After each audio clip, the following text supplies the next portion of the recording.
Alamin na po natin ang latest tungkol sa bagyong Ineng na kay Professor Edmond Rosales. Good morning, Prof.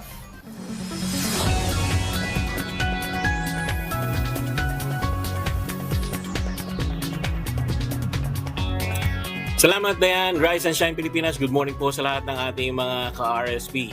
Gaganda na nga ba ang lagay ng panahon ngayong araw dahil na rin sa papalayo na sa atin ang bagyong Ineng. Alamin na natin ang magiging lagay ng ating panahon ngayong araw ng Miyerkules, September 6,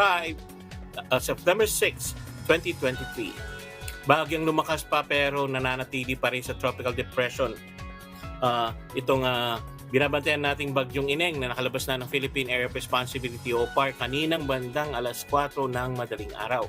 As of 3 a.m. this morning, base na rin sa data ng Pag-asa, matatagpuan ang sentro ng bagyong ito sa layong 240 kilometers east-northeast o hilagan-silangan ng extreme northern Luzon. May lakas ito ng hangin malapit sa gitna na umaabot sa 55 kilometers per hour at gustiness o bugso naman ng hangin na aabot sa 70 kilometers per hour.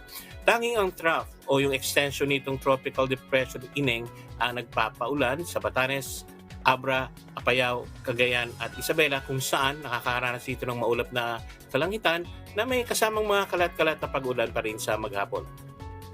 Makita natin din sa latest track ng bagyong Ineng, patuloy na kumikilos ito pa north-northeast o pahilaga-hilagang silangan papalayo sa kalupaan ng Luzon sa bilis na 20 km per hour. Dahil papalayo na ito ay wala itong direktang epekto ang rain band nito sa anumang bahagi ng bansa lalo na dito sa northern Luzon. Inaasahang lalakas pa ito sa tropical storm category sa susunod na 24 oras at kapag nangyari ito ay tatawagin ito sa international name na Yunyong. Patuloy ang bagyong Ineng na nahihilahin ang habagat pero hindi nito kasing lakas tulad na kahapon na kung saan nagdala ito ng mga kaulapan at moderate rains na rin sa northern at eastern section ng northern Luzon. Particular na nga dito sa Ilocos Region, Zambales at Bataan.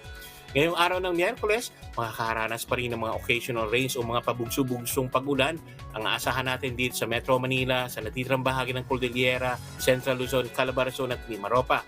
Habang natitirang bahagi naman ng Luzon ay makakaranas ng bahagyang maulap na kalangitan na may pagsilip na rin ng araw lalo na dito sa may Bicol Region at sa ilang pang bahagi ng Central at Southern Luzon kung saan may maaring maranasan ding pag-ulan pagdating ng hapon.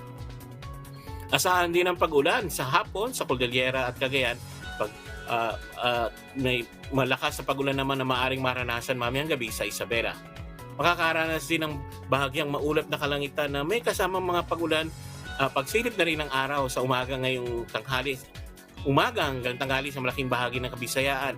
May pag-ulan pa rin sa ilang bahagi na rin ng Panay Island at Eastern Visayas. Sa hapon at sa gabi, uulanin naman ang Central Visayas. Sa Mindanao naman, maaliwalas na umaga na may pagsikat ng araw hanggang tanghali. Pero asahan pa rin ng mga pag-ulan bandang tanghali sa Zamboanga Peninsula, BAR-MM, Soc-Sargen at Davao Region. At sa gabi, may pag-ulan pa rin tayong aasahan sa Lanao Provinces, Maguindanao del Norte at sa Zamboanga Peninsula. Dulot naman ito ng mga localized thunderstorms. Kaya mag-ingat pa rin po tayo sa mga posible pa ring flash floods and landslides sa maaaring idulot nitong mga malalakas na pag-ulan dahil na rin sa saturated na ng tubig ulan ang mga kabundukan at mga mabababang lugar dala na rin ng mga nagdaang bagyo. Naglabas pa rin ng gale warning ang Pag-asa sa Western Seaboards ng Northern at Central Luzon, ganun din sa Northern Seaboards ng Northern Luzon.